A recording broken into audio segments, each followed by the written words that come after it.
नमः सिद्धेभ्यः। ओम नमः सिद्धेभ्यः। ओम नमः सिद्धेभ्यः। नमः श्री वर्धमानाय निर्धूत कलिलात्मने सालोकानां त्रिलोकानां यद विद्या दर्पणायते। अहिंसा परमो धर्म की, महावीर भगवान की, प्रातः स्मरणीय परम पूजाचार्य गुरुवर श्री विद्यासागर जी मुनि महाराज की। और ज्ञान का अर्थ क्या होता है? संसार में अनंतानंत जीव हैं और प्रत्येक जीव के पास वह चैतन्य गुण विद्यमान है, जिस चैतन्य गुण के माध्यम से ही सुख दुख का संवेदन भी होता है और वस्तु का स्वरूप का बोध भी होता है। ज्ञान का अभाव नहीं हुआ, ज्ञान में न्यूनता आई। गुरुदेव ने ये कहा था प्रसंग के अनुरूप कि एक श्वास में 18 बार जन्म और मरण करने वाला जो निगोदिया जीव है, उसके पास भी ज्ञान विद्यमान है, और जिसके पास ज्ञान विद्यमान है उसको ज्ञानी कहना चाहिए। जैसे जिसके पास धन है वह धनी कहलाता है, जिसके पास बल है वह बली कहलाता है, उसी प्रकार जिसके पास ज्ञान है वह ज्ञानी कहलाना चाहिए। किंतु ऐसा नहीं है, बाहुल्य अर्थ में ही यह प्रयोग होता है। 1 टका जिसके पास है वह धनी नहीं कहला सकता। उसी प्रकार निगोदिया जीव के पास ज्ञान तो विद्यमान है, किंतु वह ज्ञान बहुत जघन्य परिणाम को लेकर के है, विद्यमान है, किंतु ज्ञान एक परमार्थ के लिए कारणभूत होता है। एक सांसारिक क्षेत्र में काम में आने वाला ज्ञान हुआ करता है। आज इस भारतवर्ष में आप लोगों ने सुना होगा, देखा होगा, पढ़ा होगा, कितने यूनिवर्सिटी हैं, ख्याल है? कितने कॉलेज हैं, कितने स्कूल हैं, आदि आदि, यहाँ पर विद्या अध्ययन करने के लिए आप लोग अपने बच्चों को भेज देते हैं और वह पढ़ कर के कुछ ही सालों में अनेक प्रकार की डिग्री लेकर के आते हैं। उसके बाद भी आत्मबोध नहीं हो पाता। भौतिक क्षेत्र संबंधी जो ज्ञान है वह लौकिक क्षेत्र में ही उसका उपयोग होता है। उस ज्ञान के माध्यम से संसार का ही विकास होता है। परमार्थ का विकास किसके द्वारा होता है? सम्यक ज्ञान के द्वारा ही मोक्ष मार्ग में हम आगे बढ़ सकते हैं। इसलिए दिशाबोध देव ऐसा आपने कहा, दिशा भी है और बोध भी है। बोध आपके पास नहीं है ऐसा नहीं कह सकते। किसी ने कहा महाराज हम तो अज्ञानी हैं, ऐसा कहा, ऐसा आप क्यों कह रहे हो? मेरे पास ज्ञान नहीं है, इतना तो ज्ञान है।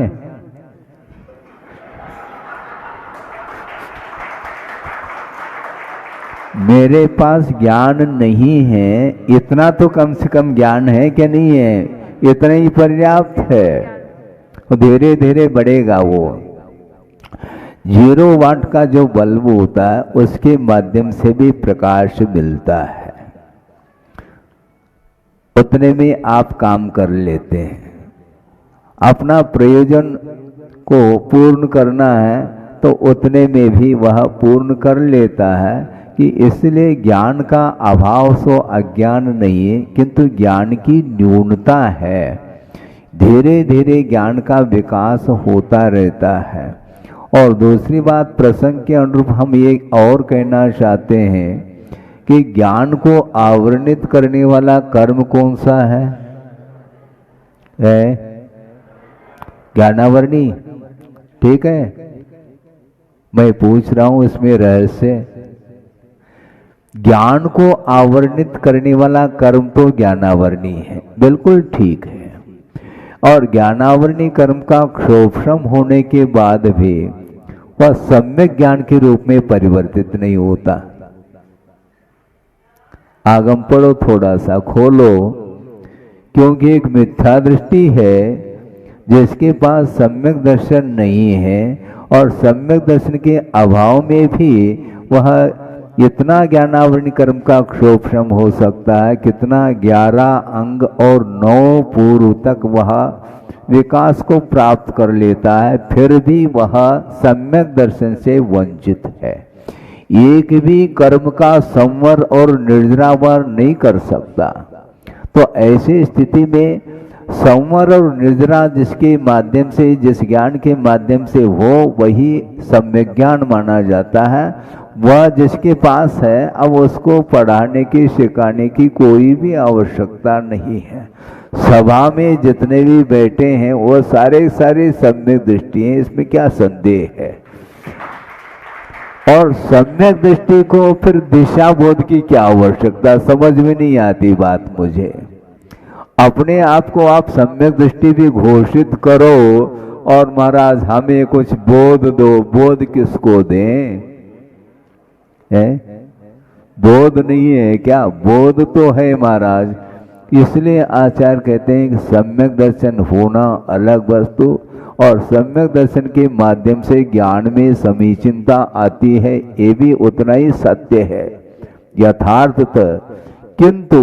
किंतु का अर्थ यह है कि सम्यक दर्शन के सद्भाव में, सम्यक ज्ञान के सद्भाव में भी यदि असंयम की भूमिका चल रही है, फिर वह उसके लिए फिर बोध देने की आवश्यकता पड़ती है। और असंयम की भूमिका से यदि मान लो एक और कदम आगे रखा है, अनुवृत्ति बना है, उसके लिए भी बोध की कोई आवश्यकता नहीं पड़ती है। तो बोध किसको दें बताओ?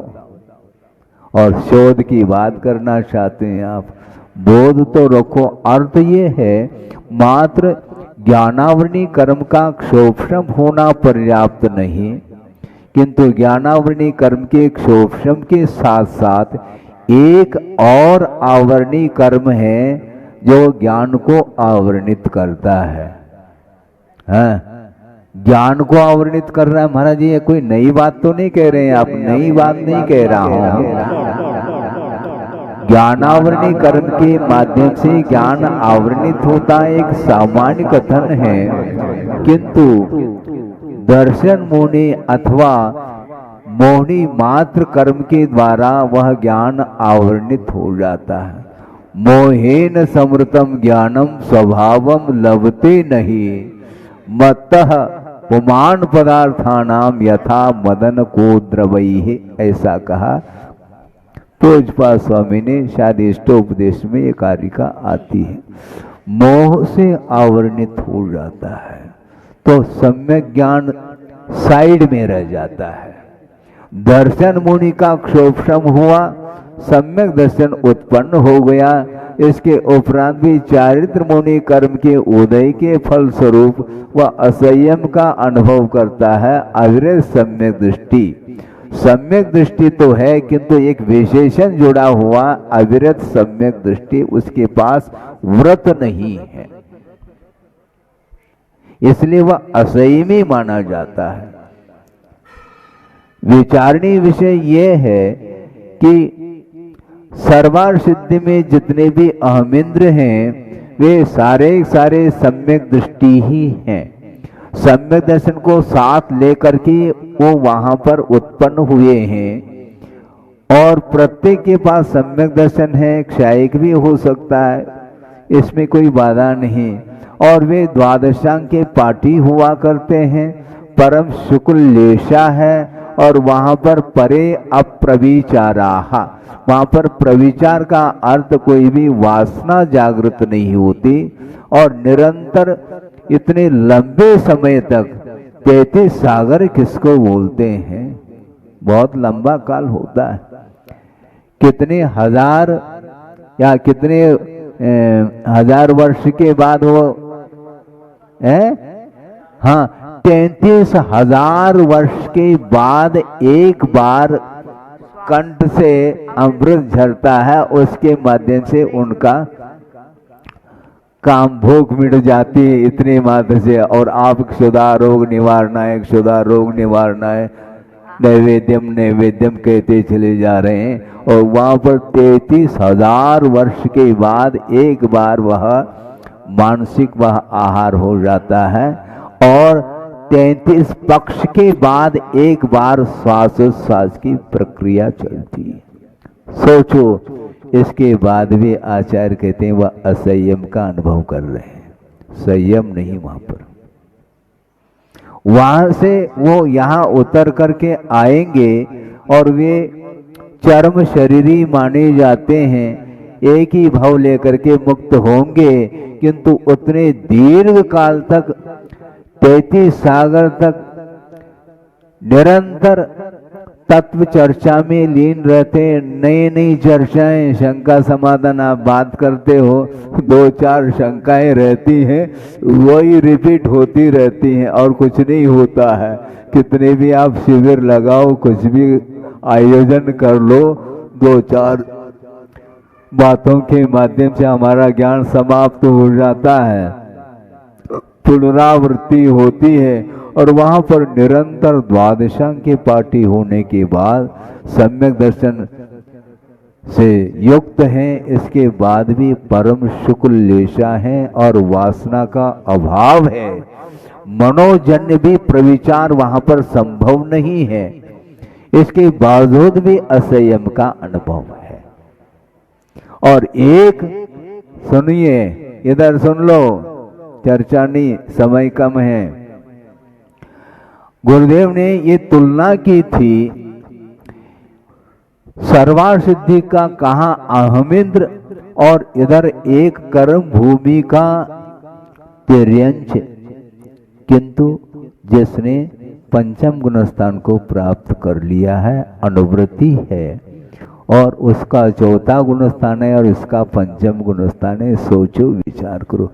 अर्थ ये है कि मात्र सम्यक ज्ञान होने मात्र से काम नहीं चलने वाला। जब तक वैराग के क्षण नहीं आते, वैराग का भाव जागृत नहीं होता, तब तक वंश मोर कहता रहता है वो है। वृषभनाथ भगवान का ही उदाहरण ले लो, वहीं से उतरे थे वो सर्वार सिद्धि से। कौन? वृषभनाथ। और उनके 2 पुत्र जो हुए हैं, भरत और बाहुबली, ये तीनों वहीं से उतरे हैं। इसके उपरांत भी यहाँ पर 83 लाख पूर्व तक कितनी उम्र थी? 84 लाख पूर्व की थी। और 83 लाख पूर्व तक क्षायिक संवेदन के साथ वो पैदा हुए हैं। अवधि ज्ञान 7 में है। इसके उपरांत भी 83 लाख पूर्व तक कहां पर उलझे हैं वो? सोचो, विचार करो। इसको बोलते हैं वो संस्कार कहां गए?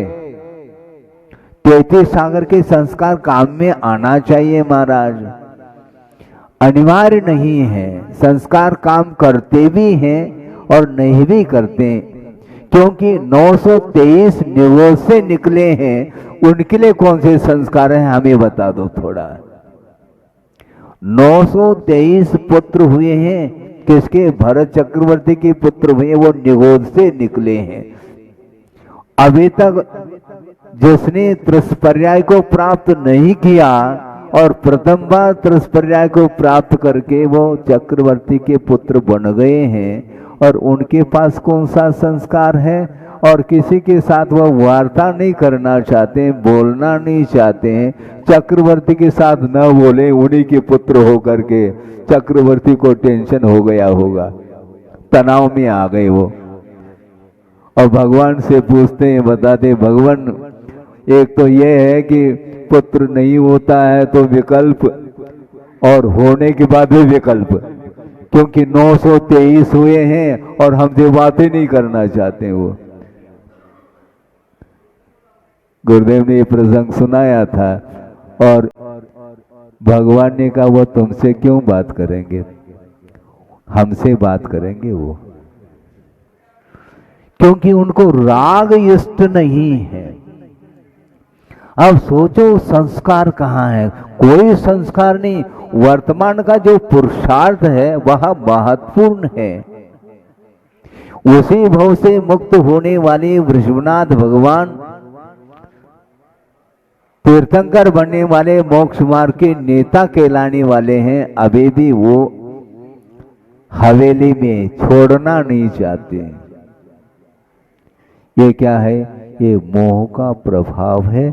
बल्कि यूं कहना चाहिए मोह जागृत तब होता है जब उसके लिए योग्य सामग्री मिलती है। तो वहां पर सर्वार सिद्धि में 33 सागर तक जहां पर आयु है, किंतु वहां पर नो कर्म का अभाव है। नो कर्म का अर्थ वह है नो कर्म जिसके निमित्त से कर्म अपना फल देता है, उसका नाम नो कर्म बोलते हैं। जैसे यहां पर बैठे हैं, ठंड लग रही है, शीत का अनुभव हो रहा है, तो यहां पर कर्म की उदीर्णा हो चुकी है।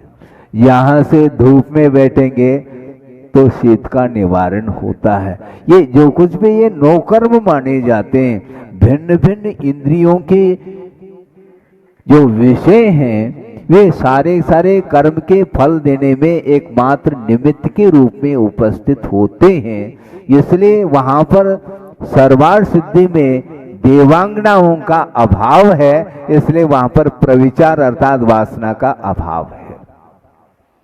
नव ग्रहवेक, नव अनुदेश और पंच अनुत्तर विमान में देवियों का कोई वहां पर सद्भाव नहीं है, इसलिए विषय संबंधी उन्हें कोई सुख नहीं है। उससे बढ़कर के सुख है ये अलग वस्तु, किंतु नो कर्म नहीं मिलता। इसलिए वहां पर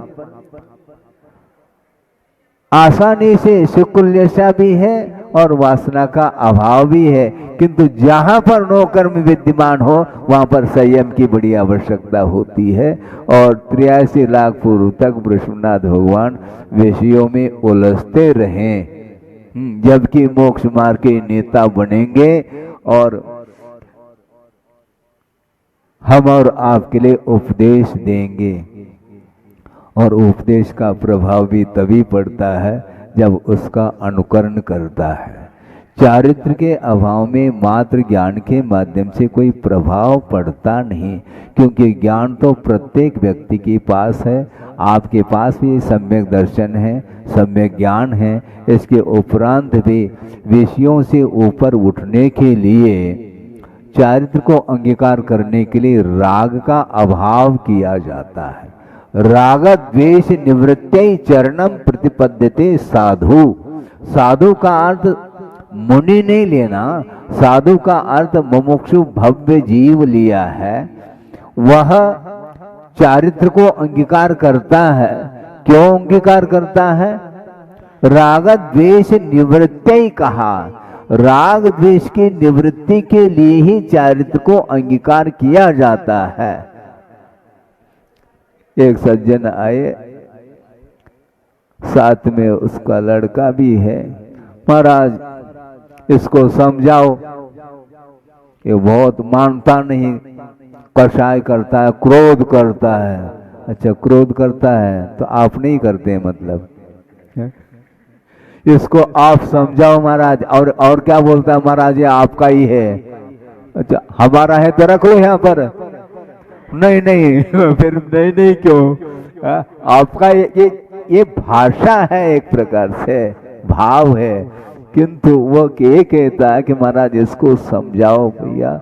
समझाने के बाद फिर लौटेगा नहीं, ये ध्यान रखो। हम समझाने के लिए बैठ जाए फिर वो यही बैठेगा, घर लौटेगा नहीं। वो बहुत विचित्र दशा है। जब तक वैराग्य नहीं है तब तक वही चीज अच्छी लगती है जो प्रतिदिन उसका उपभोग करता है। अतीत अनंत काल व्यतीत हुआ है, अभी भी उसमें ही उलझ रहा है। हाँ, और कहता क्या, सुलझाओ भगवान। हाँ, ये भजन भी बोलता है, समस्या खड़ी हो गई। हाँ, तुमरे बिना हमरा कोई नहीं, ऐसा बोलता है। ये केवल रूटीन है, बोलता चला जा रहा है, किंतु गाड़ी उसकी उसी ओर है। प्रभु के चरणों में आता है, कुछ क्षण के लिए बैठ करके पूजन अर्चन अभिषेक आदि कर लेता है, बस हो गया 24 घंटे के लिए फुर्सत, वो भी घड़ी के साथ, कहीं ज्यादा न हो जाए। और उस बीच में यदि मान लो हलो हलो की घंटी बज गई, फिर तो पूछो नहीं। फिर तो निराकुल भाव के साथ धार्मिक क्रियाओं को भी करने के लिए आपको फुर्सत नहीं है, भारी समस्या है। अन्यथा न ले, लेकिन वस्तुतः यह बहुत स्तर, धर्म का जो स्तर है वह बहुत नीचे स्तर गिरता चला जा रहा है। भगवान के सामने भी दर्शन कर रहा है और इधर देखता है कैमरा की ओर, ये स्थिति है। आहार देने के लिए खड़ा है, यूं करता है। एक बार की बात प्रसंग सुनाई दूं तो ज्यादा अच्छा, क्योंकि किसी भी प्रकार से समय तो व्यतीत करना है हमें भी।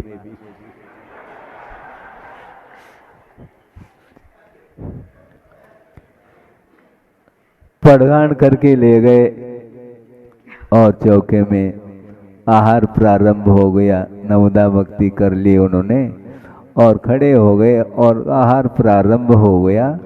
और जब अंजलि हमने यूं किया तो उनका हाथ इधर जा रहा था, तो हमने सोचा कि दिखाई थोड़ी रोशनी कम होगी ऐसा लगता है। चश्मा भी लगा रखा था। फिर बार बार हमने सोचा कहीं न कहीं गड़बड़ी है। उधर उस ओर देखा तो एक कैमरा लेकर के बैठा था। आहा, तो ये स्थिति थी, दृष्टि उनकी उधर थी, इसलिए यूं जा रहा था हाथ। अब सोचो, आप सोचना, और मन शुद्धि, वचन शुद्धि, काय शुद्धि बोल चुका है वो। मन किधर है हम पूछना चाहते हैं। आहार देने में आपका उपयोग है क्या, और किस तरफ आपका उपयोग है? ये ऐसा ही होता है। ये भगवान के सामने भी, धर्म सभा में भी यही सब चलता है। इसलिए आत्मा का दर्शन, प्रभु का दर्शन नहीं हो पाता। सही मायने में हम वंदना नहीं कर पाते। और गुरुदेव ने एक बार स्वाध्याय के दौरान कहा था कि वंदना करना सीखो। हमने सोचा कि वंदना करना सीखो का अर्थ क्या है? इसका अर्थ अभी भी हम वंदना नहीं कर पा रहे सही ढंग से। बिल्कुल ठीक कहा, क्योंकि दर्शनेन जनेन्द्राणाम साधुनाम वंदने न चिरम तिष्ठते पापम छिद्र हस्ते यथोदकम कहा। जनेन्द्र भगवान के दर्शन से और साधु के दर्शन से चिर संचित जो पाप है वह तत्काल समाप्त हो जाता है, ये उस पंक्ति में कहा गया है। और अभी तक वह पाप गल नहीं रहा, अभी तक वह पाप धुल नहीं रहा है। इसका अर्थ हम किस तरीके से वंदना करते होंगे, यह प्रश्न चिन्ह है। बहुत कठिन है ये। समो शरण में प्रवेश करने के बाद भी लौट रहा है कौन? चक्री। इसका अर्थ साक्षात प्रभु विराजमान है समो शरण में। उससे बढ़कर के भी और कोई आकर्षक वस्तु है जिसको उधर ले जा रही है। भगवान से और बड़ी कोई वस्तु है तभी तो वो जा रहा है। 4-4 बार दिव्य ध्वनि कीर्ति है, प्रभु विराजमान है, गणधर परमेष्टि हैं, देशना दे रहे हैं। और ये भी सुना था कि समो शरण में भूख आदि भी नहीं लगती, उसके बाद भी वह बाहर क्यों जा रहा है? मोह ले जा रहा है उसको। अभी चल, भगवान भेज रहे हैं क्या? ये बहुत टाइम ज़्यादा हो गया, थोड़ा बहुत देख करके आओ, राजगद्दी पर क्या चल रहा है देख लो थोड़ा सा। न भगवान ने उस चक्रवर्ती को बुलाया है न भेजा है, इसके बाद भी स्वयं का ही मन कहता है अब चलना चाहिए घर। छोटे बच्चे करते क्या नहीं, आप जा रहे हैं मान लो, हम भी आएंगे बोलता है, और आ गए फिर क्या बोलता है, घरे चलो। ये चालू हो जाता है, वहां मन नहीं लगता, यहाँ आने का मन होता है, यहाँ ले आए तो वहां जाने का मन होता है। उसी प्रकार आप लोगों की भी दशा नियर अबाउट वही है, ज्यादा नहीं है, क्योंकि बच्चे थोड़े ज्यादा करते हैं, आप थोड़े समझदार हो गए, लेकिन गुरुदेव कहते हैं समझदार ही मझदार में है। बहुत कठिन काम है। इसलिए संक्षेप में हम इतना ही कहना चाहते हैं कि ज्ञान होना अलग वस्तु, किंतु सम्यक ज्ञान के उपरांत भी जब तक असंयम की भूमिका में हम रहते हैं तब तक हमें राग ही अच्छा लगता है, वीतराग भाव ज्यादा देर के लिए अच्छा नहीं लगता। थोड़े बहुत सुनाओ महाराज। अच्छा, थोड़ा भी और बहुत भी दोनों बातें कह दी आपने। थोड़ा बहुत सुनाओ तो थोड़ा बहुत ही हम सुनाने के लिए बैठे हैं। बहुत ज़्यादा सुनाते सुनाते पूरा युग निकल गया, पूरा जीवन समाप्ति की ओर है। अभी भी हम सुनाने के और सुनने के मूड में हैं, वो ठीक नहीं। गुरुदेव ने ये कहा था ज़्यादा नहीं समझाना, थोड़ा बहुत समझा दो बस। ज़्यादा समझाने में, क्योंकि कितने बार समझाना है, वही आत्मा का स्वरूप है, वही सम्यक ज्ञान है, वही मोक्ष मार्ग है, वही सात तत्व है, और कोई तत्व है ही नहीं है। क्या चर्चा करें। इसलिए वस्तुतः कि स्वाध्याय करते समय, अन्य और भी जो धार्मिक अनुष्ठान आदि करते समय भिगाव आना चाहिए। केवल औपचारिकता ठीक नहीं, मनोरंजन ठीक नहीं। मनोरंजन में युग लगा हुआ है। एक बार की बात है, एक महाराज के लिए कहा आचार्य महाराज ने, आज तुम प्रवचन कर लेना। नेमावर की बात है। गए और अच्छे मौलिक चिंतन के साथ अध्यात्म परक उन्होंने प्रवचन किए। एक व्यक्ति ने भी ताली नहीं बजाई, और दूसरे दिन एक महाराज को और पहुंचाया, और थोड़े बहुत उन्होंने चुटकुले वगैरह सुना दिए तो टाली के ऊपर टाली बज रही थी। इसका अर्थ यह है कि आपको, आपकी इच्छा क्या है। अध्यात्म रुचता नहीं, बहुत गरिष्ठ है वो एक्चुअल में, वो ऊपर से जाता है। हाँ, सिद्धांत है, अध्यात्म है, चारित्र की कोई बात है, ये वो सोर मन नहीं जाता, किंतु राग आवश्यक है उसको। ऐसा लगता है कभी कभी ज्यादा जो वीतरागता की चर्चा करने लग जाए तो उसको सफोकेशन जैसा हो जाता है, उसको घुटन जैसी होती है कि ये समाप्त हो जाए तो कब थोड़े बहुत है मिर्च मसाला है? वो अच्छा लगता है उसको। अठप्रहरी घी के माध्यम से जो मिष्टान या पकवान बनाया गया है, मिठाई आदि बनाई गई है, वह इसको नहीं रुच पाता। और क्या रुचता है? चाट पकौड़ी जो ठेले पर ले जाते हैं तो वो वह उसका मन होता है। चाट का अर्थ क्या होता है? चाटना है उसको, और कुछ नहीं है। उसमें क्या स्वाद है समझ में नहीं आता, लेकिन वही रुचता है। उसी प्रकार प्रवचन बहुत कम रुच पाता है और अन्यान्य वस्तुएं उसको रुचती।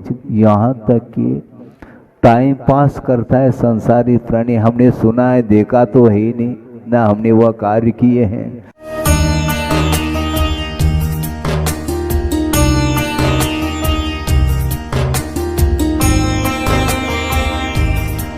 परम पूज्य संत शिरोमणि आचार्य श्री विद्यासागर जी महाराज भारतीय श्रमण संस्कृति के एक ऐसे महान साधक थे जिनके ज्ञान, ध्यान और तप की चर्चा युगों युगों तक सारे विश्व में होती रहेगी।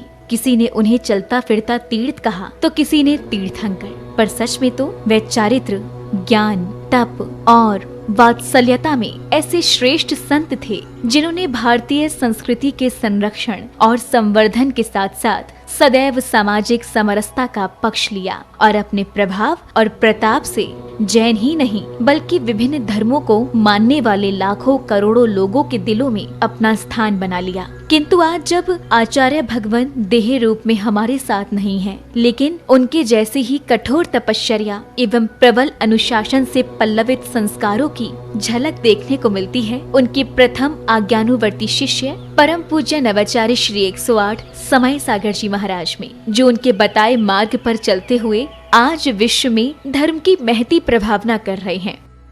आइए देखते हैं संत शिरोमणि आचार्य श्री 108 विद्यासागर जी महाराज के जन्म के 12 वर्ष बाद उन्हीं पुण्यवान माता के गर्भ से शरद पूर्णिमा के ही पावन पर्व पर जन्मे परम पूज्य नवाचार्य श्री 108 समय सागर जी महाराज की संयम पूर्ण जीवन यात्रा।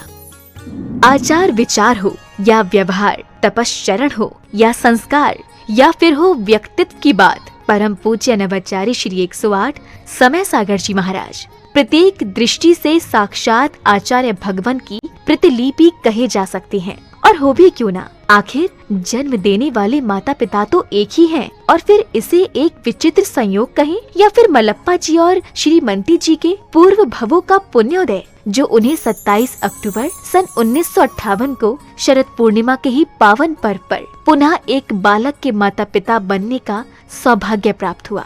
6 भाई बहनों में सबसे छोटे किंतु शांत प्रवृत्ति के इस बालक का नाम शांतिनाथ रखा गया। शांतिनाथ जैन बाल्यावस्था से ही पढ़ने लिखने में तो कुशाग्र थे ही, लेकिन जैसे जैसे समय बीतता गया वैसे वैसे उनकी रुचि धर्म और आध्यात्म में बढ़ने लगी, और इसी अभिरुचि के कारण ही मात्र 17 साल की उम्र में ही शांतिनाथ जा पहुँचे राजस्थान स्थित श्री महावीर जी में विराजमान आचार्य श्री विद्यासागर जी की शरण में, जहां 2 मई 1975 को आचार्य श्री ने शांतिनाथ जी की प्रार्थना स्वीकार कर उन्हें ब्रह्मचर्य व्रत दे दिया। ब्रह्मचर्य व्रत धारण करते ही ब्रह्मचारी शांतिनाथ जी दिन रात गुरु सेवा और धर्म ध्यान में तल्लीन हो गए।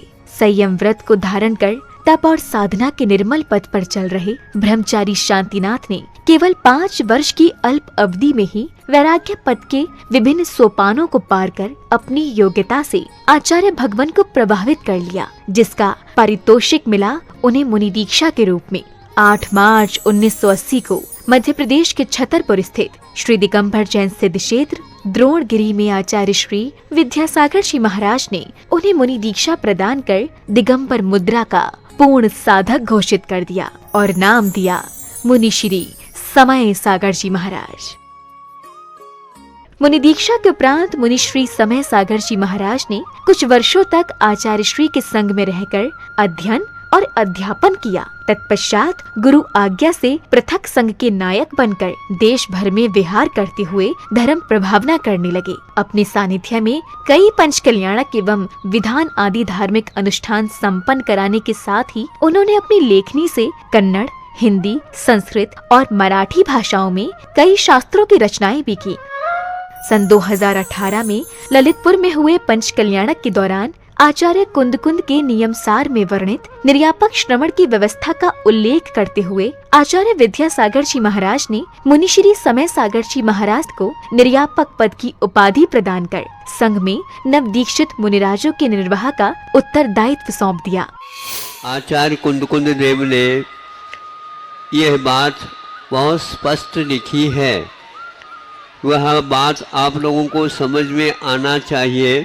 जो दीक्षित करते हैं वे आचार्य कहलाते हैं, और इसके उपरांत जो नव में नए दीक्षित होते हैं उनके निर्वाह करने के लिए निर्यापक, हाँ आचार तो नहीं लिखा, लेकिन निर्यापक श्रमण का वह रूप दिया है उन्होंने।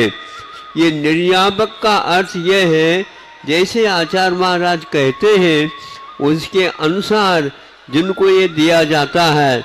ये लोग बहुत विलंब कर रहे थे, तो हमें भी ज़्यादा आग्रह करना अच्छा नहीं समझ में आया कि समय पर सब हो जाएगा। वह ललितपुर में योग था और आज आप लोगों के सामने हुआ है कि ये जितने भी नए श्रमण बने हैं, ये इनके लिए प्रशिक्षण देने का श्रेय जाता है समय सागर निर्यापक को। कौन चाहता है जिम्मेदारी लेना, लेकिन वे लेना तो पड़ेगा। तो समय सागर जी को बहुत आग्रह करना पड़ा। 40 साल होने के उपरांत हाउ कहा है।